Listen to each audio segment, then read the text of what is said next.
Welcome back. Today on Perspectives, we complete our four-part series looking at the chilling human rights abuses taking place around the world. Every day this week, we've been shining a light on minority groups facing persecution. Tonight, we look at the persecution of the Ahmadiyya sect of Islam, who've been facing religious discrimination, systematic and sometimes state-sanctioned oppression since the movement's inception in 1889. Owen Alterman reports. Ahmadis practicing their faith inside a mosque in Lahore, Pakistan. This is what they passed in order to get there. Filing past a checkpoint. Police keeping watch. That's because of this. Attacks like this one in 2010, when gunmen struck at two Ahmadi mosques in Lahore, killing 70. One attacker fired gunshots from the window of the basement. No police showed up. We broke the door and got out. He didn't follow us, but exploded himself. Ahmadis are a sect of 10 to 20 million worldwide, including an estimated 4 million in Pakistan, near where the group was founded in 1889 by Mirza Ghulam Ahmad, who saw himself as a latter-day prophet, a successor to or even reappearance of Muhammad. We believe in the forthcoming promised Messiah and the reformer of the age, very similar to the Messiah who came, Jesus Christ, 2,000 years ago, but in the form of Islam. Ahmadis see themselves as Muslims, but many other Muslims see them as heretics. In Pakistan and elsewhere, that means they're a target. Very similar, I think, to the first Messiah. When Jesus came, he was persecuted. The Romans, they lived in fear of their lives in the Roman Empire. And likewise, the Muslims today are persecuting the Ahmadiyya community for accepting the second Messiah. The dogma of the finality of prophethood and the idea that Muhammad was the last prophet of any kind is a very important dogma in the Muslim tradition. And whoever deviates from it, or at least his views could be interpreted as deviating from it, he is in big trouble with mainstream Islam. According to Human Rights Watch, Pakistani officials have destroyed Ahmadi commentaries on the Quran, banned using any Islamic terminology on Ahmadi wedding invitations, barred Ahmadi funeral prayers. We could not meet other people with the greetings of Assalamu alaikum, which only means peace be upon you. So that is forbidden to Ahmadis. We are not allowed to call the prayer in our minarets, in our mosques. The situation facing Ahmadis has gotten the attention of the United Nations. But in international media, it's often overshadowed by other stories in Pakistan, as Ahmadis are not free to practice their faith in the very country where the sect has its deepest roots. Owen Alterman, I-24 News. And Asia Advocacy Director for Human Rights Watch, John Sifton, joins me now from New York. John, a pleasure to have you with us. Now, the Ahmadiyya Muslim movement emerged from the Sunni tradition of Islam. What makes them, to this day, vulnerable to persecution? Well, a lot of extremist groups in Pakistan consider the sect heretics because they view their founding leader as another imam, and that is profoundly disturbing to Sunnis who view that as undermining their view of Islam. But the fact of the matter is these people view themselves as Muslim, and that is the central beef, the central problem that the Pakistani extremist groups that tend to persecute them have. They essentially want them to denounce that they're Muslims and say we're not Muslims. And one thing that should be mentioned here is that the Pakistani government has now gotten much more into the game of discriminating against them. I mean, the laws already discriminate against the sect in many respects, but last year, the Pakistani government took the profound step of essentially disenfranchising the entire group by requiring them to renounce their faith in order to get voting ID cards. So now they can't even vote. So what kind of citizens are these that can't even vote in their national elections? So then, John, what can be done to change this? Well, it's also important to understand that they're not alone in being persecuted.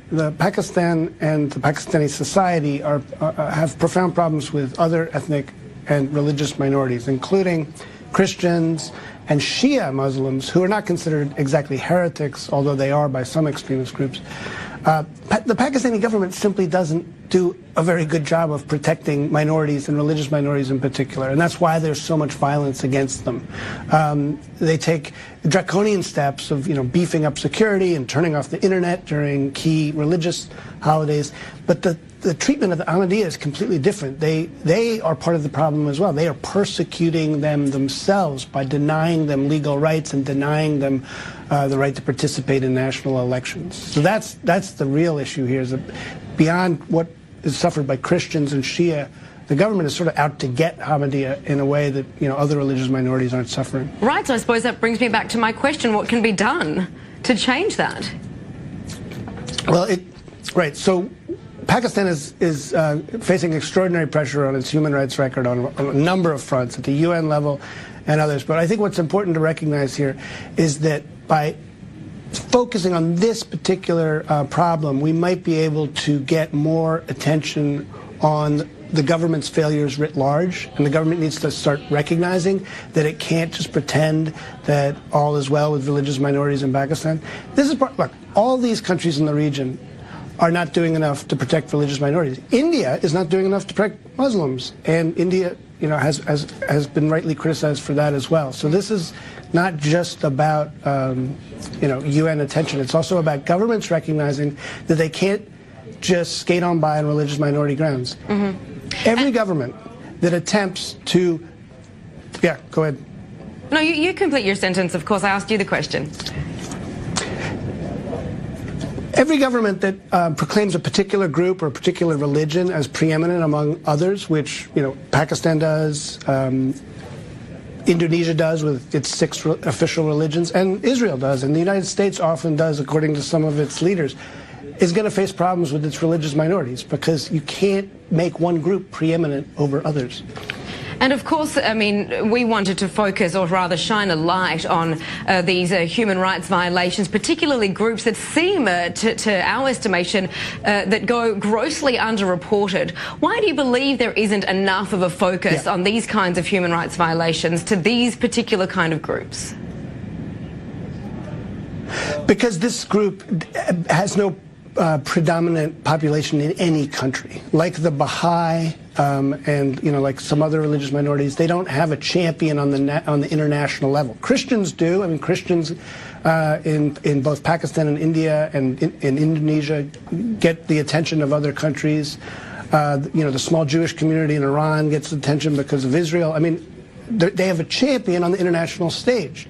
But with this group, unfortunately, there isn't one. And so that's why groups like Human Rights Watch try to shine a light on this and try to get attention at the United Nations, because otherwise nobody is going to speak up for these people. Certainly makes your work all the more important. John, thank you for being with us and sharing that perspective. Also joining us today, Munir Oda, who is the productions director at the Muslim television Ahmadiyya International, which is a channel run and funded by donations from Ahmadiyya community members. Munir, great to have you with us. Now, we know that you're from the Ahmadi community in Haifa, in northern Israel, and there's a large community, in fact, living there. Talk us through how that came to be the spot for such a significant part of your community to settle.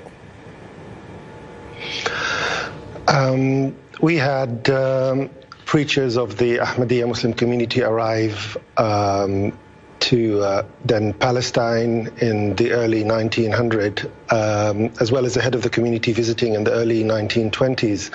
And after his visit, few members of the Ahmadiyya community from India visited Syria and then moved to other countries, and going through Haifa, this is where the first time where local members joined the Ahmadi community, and we have been living there since that time.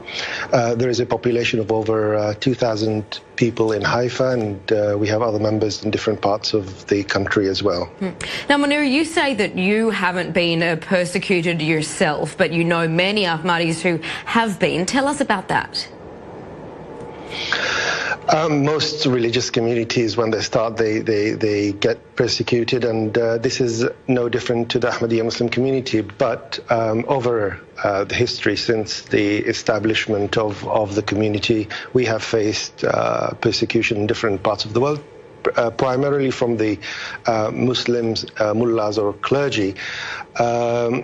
That's largely because of a misunderstanding that they have about the community. But nevertheless, there is also constitutional discrimination or persecution in different parts of the world, especially Muslim countries like Indonesia, Bangladesh, and primarily Pakistan also, where the discrimination or persecution has been constitutional and supported by the law and the government.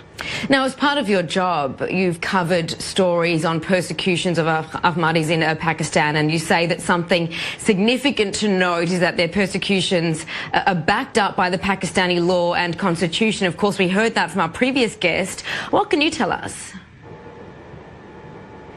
Sorry, can you repeat the last part of the question again? The fact that much of their persecution is backed up by Pakistani law and constitution, and in fact you cover that a lot in the documentary films that you make. So what can you tell us?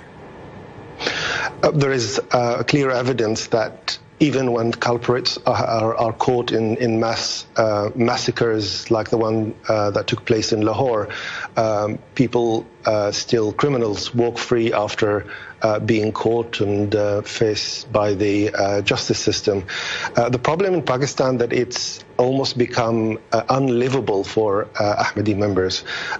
It affects them in their daily life, from children going to school, to teachers, to any professionals working in the country, let alone the governmental or the official processes that they have to declare themselves by force as non-Muslims, and they're not allowed to practice. And if you do practice any of the Muslim or Islamic or use Islamic terminology, like even saying Assalamu alaikum, Shalom Aleichem, it is considered as a crime, and you can be locked up for that. And that's just by simply anyone reporting you, even if it's fake.